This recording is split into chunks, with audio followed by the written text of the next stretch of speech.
श्रीगणेशाय नमः। श्रीसरस्वत्यै नमः। श्रीगुरुचरणकमलेभ्यो नमः। श्रीवेदपुरुषाय नमः। अथ श्वेताश्वेतरोपनिषद्।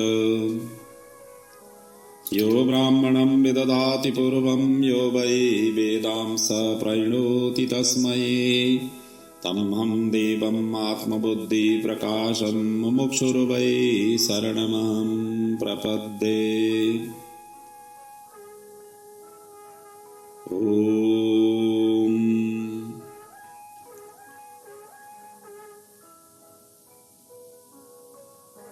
असतो मा सद्गमयः तमसो मा ज्योतिर्गमयः मृत्युर्मा अमृतं गमयः।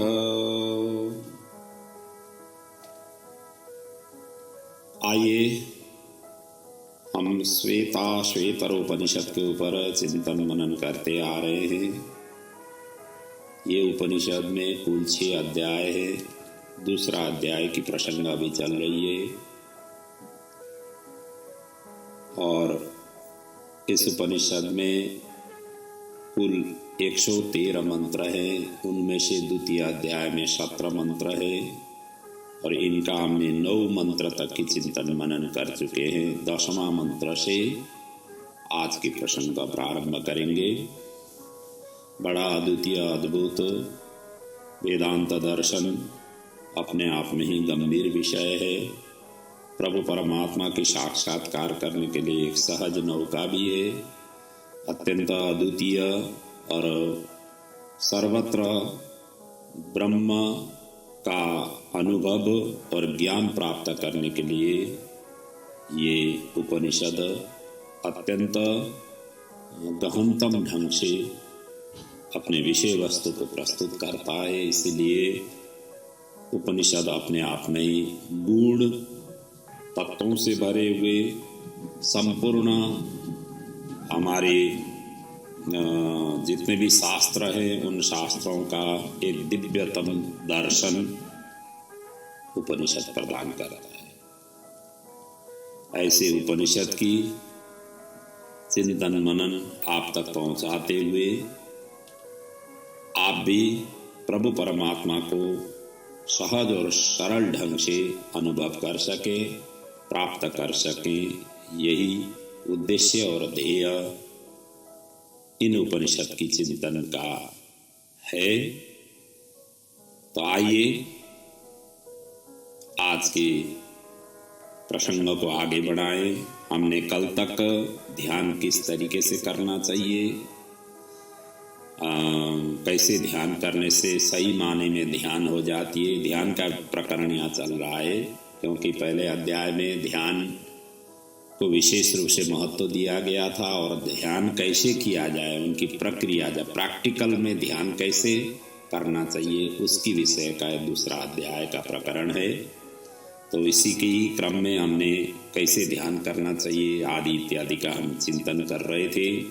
अब यहाँ 10वें सूत्र में कैसे स्थान में, कैसे भूमि पर बैठ करके साधना करनी चाहिए इसके विषय में वर्णन किया हुआ। समे शुचौ शर्करा बन्नी बालुका विवर्जिते शब्द जलाश्रयादिवि मनोनुकूले न तु चक्षुपीडने गुहानिवाताश्रयणे प्रयोजयेत। समेः शुचौ शर्करः बन्नीबालुकः विवर्जिते शब्दजालाश्रयादिभिः अनुकूले तु न चक्षुपीडने गुहानिवाताश्रयणे मनः प्रयोजयेत। सबसे पहले तो जमीन कहाँ होना चाहिए, कैसे भूमि पर बैठना चाहिए। पहले तो कहा हुआ है समतल। समतल सब प्रकार से शुद्ध, कंकण, अग्नि और बालू से रहित, शब्द, जल और आश्रय आदि की दृष्टि से सर्वथा अनुकूल और नेत्रों को पीड़ा न देने वाले गुहा आदि वायु शून्य स्थान में मन को ध्यान में लगाने का अभ्यास करना चाहिए। कहने का मतलब यही है कि ध्यान योग का साधन करने वाले साधक को ऐसे स्थान में अपना आसन लगाना चाहिए जहाँ की भूमि समतल हो, ऊंची नीची टेढ़ी मेढ़ी न हो, जो सब प्रकार से शुद्ध हो, जहाँ पर कूड़ा करकट मैला आदि न हो, झाड़ बुहार कर साफ किया हुआ हो और स्वभाव से ही पवित्र हो, जैसे कोई देवालय तीर्थ स्थान आदि जहाँ कंकण बालू न हो और अग्नि या धूप की गर्मी भी न हो, जहाँ कोई मन में विक्षेप करने वाले शब्द भी नहीं आता हो, कोलाहल का सर्वथा अभाव हो, यथावश्य जल भी प्राप्त हो सके, किंतु ऐसा जलाशय न हो जहाँ बहुत लोग आते जाते हों, जहाँ शरीर रक्षा के लिए उपयुक्त आश्रय हो, परंतु ऐसा न हो कि जहाँ धर्मशाला आदि की भांति बहुत लोग ठहरते हो। तात्पर्य यह है कि इन सब विचारों का अनुसार जो सर्वथा अनुकूल हो और जहाँ का दृश्य नेत्र को पीड़ा पहुँचाने वाला भयानक न हो, ऐसे गुफा आदि वायु शून्य एकांत स्थान में पहले बताए हुए प्रकार से आसन लगा करके अपने मन को परमात्मा में लगाने का अभ्यास करनी चाहिए। ऐसी जगहों में ध्यान करेंगे तो आपका ध्यान सही माने में उस प्रभु परमात्मा की संधान करने में सक्षम होगा। अगले सूत्र में साधक का साधन ठीक हो रहा है कि नहीं हो रहा है, उसकी पहचान क्या है। हम ध्यान कर रहे हैं तो ध्यान करते समय हमारा ध्यान सही मार्ग में जा रहा है कि नहीं जा रहा है, उसकी विषय में बता रहे हैं। कैसे ध्यान सही मार्ग में मतलब ट्रैक में चल रहा है कि नहीं चल रहा है, उसकी उन बातों को स्पष्टीकरण करते हुए अगले मंत्र में बताया हुआ है। निहार धूमार्क नीला नलानां खद्योत विद्युत स्फटिकः शशीनां वेतानि रूपाणि पुरः सराणि ब्रह्मण्यभिव्यक्तिकराणि योगे। ब्रह्मणि योगे निहार धूमार्क नीला नलानां खद्योत विद्युत स्फटिकः शशीनां रूपाणि पुरसराणि भवन्ति एतानि अभिव्यक्तिकराणि। अर्थात परमात्मा की प्राप्ति के लिए किए जाने वाले योग में सबसे पहले तो कुहारा, धुआं, सूर्य, वायु और अग्नि के सदृश जुगनू, बिजुली, स्फटिक, मणि और चंद्रमा के सदृश बहुत से दृश्य योगी के सामने प्रकट होते हैं। साधना जो उपासना आराधना करते हैं उनके सामने ये प्रकट होते हैं। ये सभी के सभी योग की सफलता की स्पष्ट रूप से सूचित करने वाले हैं। ये साधक हैं, ये बाधक नहीं है। कहने का मतलब जब साधक परब्रह्म परमात्मा की प्राप्ति के लिए ध्यान योग का साधन आरंभ करता है तब उसको मन में सामने कभी कुहेरे का सदृश रूप दिखता है, कभी धुआं सा दिखाई देता है, कभी सूर्य के समान प्रकाश सर्वत्र परिपूर्ण दिखता है, कभी निशब्द वायु की भांति निराकार रूप अनुभव में आता है, कभी अग्नि के सदृश तेज दिखाई देता है, कभी जुगुन के सदृश टिमटिमाहट सी प्रतीति होती है, कभी बिजली की सी मतलब जैसे चकाचौंध पैदा करने वाली दीप्ति दृष्टिगोचर होती है, कभी स्फटिक मणि के सदृश उज्जवल रूप देखने में आता है और कभी चंद्रमा की भांति शीतल प्रकाश सर्वत्र फैला हुआ दिखाई देता है। ये सभी के सभी और भी अनेक जो भी दृश्य है ये योग साधन की उन्नति के द्योतक है, परिपोषक है और इनसे यह बात समझ में आती है कि साधक का जो ध्यान है, उपासक का जो ध्यान है, उपासना का जो ध्यान है वो ठीक हो रहा है, ऐसा समझना चाहिए। अगले सूत्र में कहा हुआ है उसी भाव को ही और स्पष्टीकरण करते हुए पृथिव्याप्त तेजः नीलखे समोत्थिते पंचात्मके योग गुणे प्रवृत्ते न तस्य रोगो न जरा न मृत्यो प्राप्तस्य योगाग्निमयं शरीरम्। पृथिवी अप्तेजः अनीले लखे समुत्थिते पंचात्मके योग गुणे प्रवृत्ते योगाग्निनां शरीरां प्राप्तस्य तस्य न रोगः न जरः न मृत्यु। तो कहने का मतलब है पंच जो तत्व है पृथ्वी जल तेज वायु आकाश, इन पांचों महाभूतों का सम्यक प्रकार से उत्थान होने पर और इनसे संबंध रखने वाले 5 प्रकार के योग संबंधी गुणों की सिद्धि हो जाने पर योगाग्निमय शरीर को प्राप्त कर लेने के मतलब लेने वाले उस साधक को न तो रोग रह होता है, न बुढ़ापा आता है, न मृत्यु ही होती है। अर्थात इन सभी के ऊपर वो विजय प्राप्त कर लेता है। ध्यान योग का साधन करते करते जब पृथ्वी अब तेज वायु आकाश इन 5 महाभूतों का उत्थान हो जाता है, अर्थात जब साधक का इन 5 महाभूतों पर अधिकार हो जाता है और इन 5 महाभूतों के संबंध रखने वाले योग विषयक 5 सिद्धियां प्रकट हो जाती है, उस समय योगाग्निमय शरीर को प्राप्त कर लेने वाले उस योगी के शरीर में न तो रोग होता है, न बुढ़ापा आता है और न उसकी मृत्यु हो जाती है। अभिप्राय यह है कि वो उसकी इच्छा के बिना उसका शरीर नष्ट नहीं हो सकता है। इस प्रकार से वो समाधिस्थ हो जाता है। और इसी की ही बात आगे और स्पष्ट किया हुआ है। लघुत्त आरोग्य अलोलुप त्वं वर्णः प्रसादं स्वरसौष्ठवं च गन्धः शुभो मूत्रपुरीशाल्पं योगः प्रवृत्तिं प्रथमां वदन्ति। लघुत्तम आरोग्यम अलोलुपत्वं वर्णप्रसादं स्वरसौष्ठवं शुभगन्धः च मूत्रपुरीशम् अल्पं प्रथमां योग प्रवृत्तिं वदन्ति।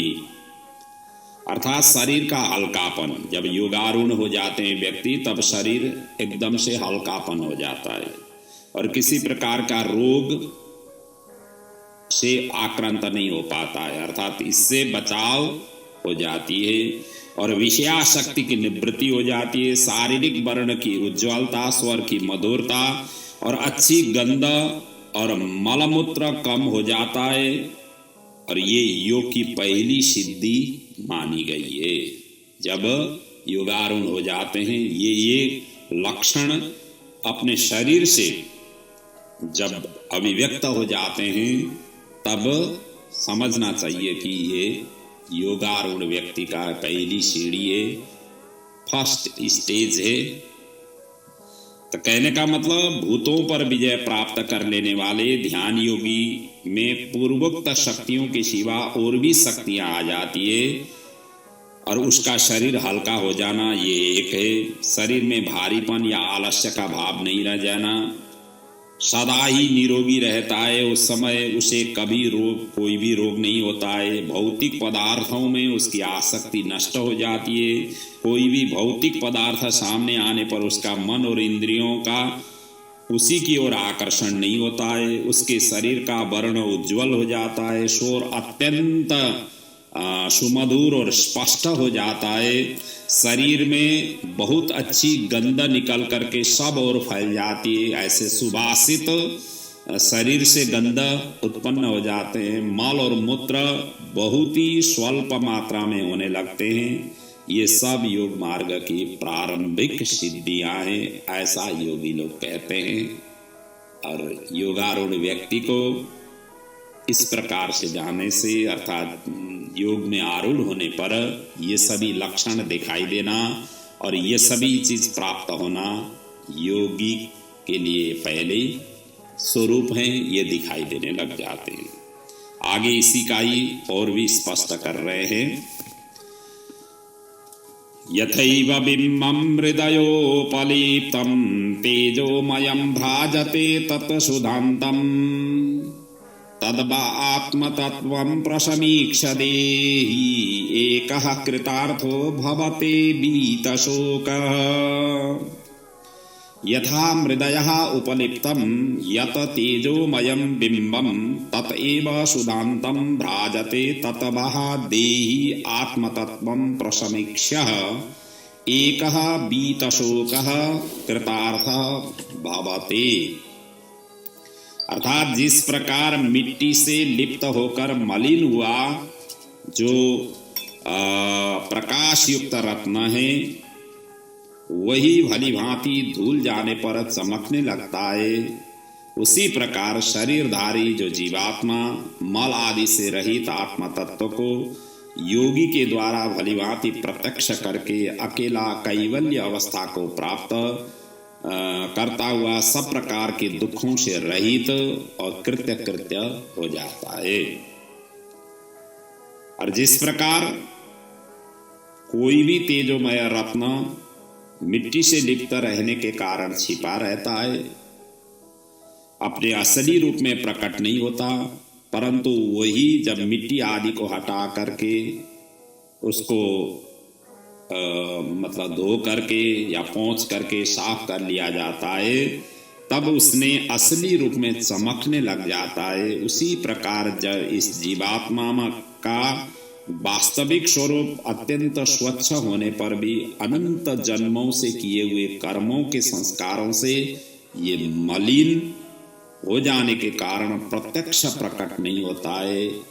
परंतु जब मनुष्य ध्यान योग के साधन द्वारा समस्त मलों को धो करके आत्मा को यथार्थ स्वरूप को भलीभांति प्रत्यक्ष कर लेता है, तब वो असंग हो जाता है, अर्थात उसका जो जड़ पदार्थ के साथ संयोग हो रहा था उसका नाश होकर के वह कैवल्य अवस्था को प्राप्त हो जाता है, और उसके सब प्रकार के दुखों का अंत होकर के वो सर्वथा कृत्य भी हो जाता है।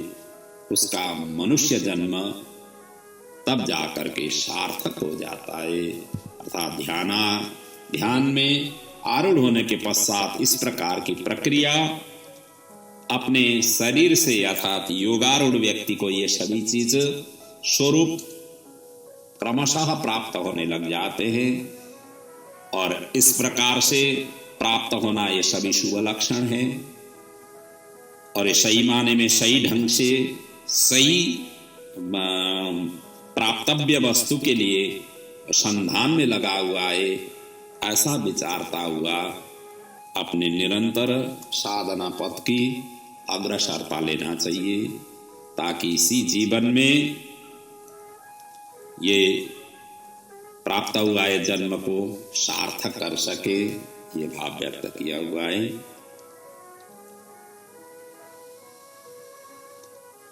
अगले सूत्र में भी उसी प्रकार की ही भाव व्यक्त किया हुआ है।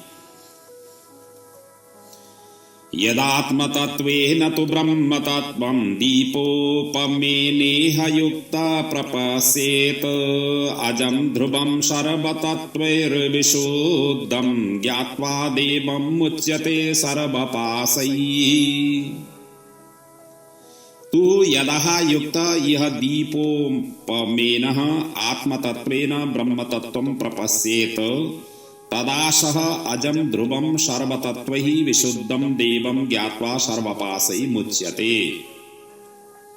अर्थात उसके बाद जब वह योगी दीपक के सदृश प्रकाशमय आत्म तत्व के द्वारा ब्रह्म तत्व को भलीभांति प्रत्यक्ष देख लेता है, उस समय वह उस अजन्मा निश्चल समस्त तत्वों से विशुद्ध परमदेव परमात्मा को जानकर सब बंधनों से सदा के लिए वो छूट जाता है। तो कहने का मतलब वह योगी इसी स्थिति में दीपक के सदृश निर्मल प्रकाशमय पूर्वोक्त आत्म तत्व के द्वारा ब्रह्म तत्व को भलीभांति वो देख लेता है, अर्थात उन परब्रह्म परमात्मा को प्रत्यक्ष कर लेता है। तब उन जन्मादि समस्त विकारों से रहित अचल और निश्चित और समस्त तत्वों से असंग सर्वथा विशुद्ध परमदेव परमात्मा को तत्वों से जानकर सब प्रकार के बंधनों से सदा सदा के लिए छूट जाता है, मुक्त हो जाता है।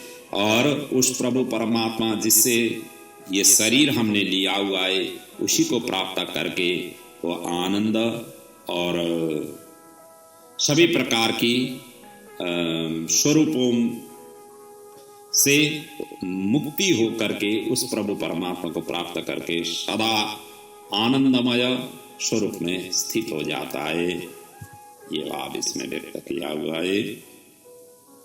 और आगे के 2 श्लोकों में आत्मा तत्व से ब्रह्म तत्व की जानने की बात यहाँ पर बताई गई है। हमारी आत्मा उस परमात्मा को कैसे प्राप्त करे, कैसे वो जान पाते हैं, इसकी भाव का यहाँ पर व्यक्त किया हुआ है। अर्थात परमात्मा का साक्षात्कार ये मन बुद्धि चित्त इन सभी इंद्रियों के द्वारा नहीं हो सकता है।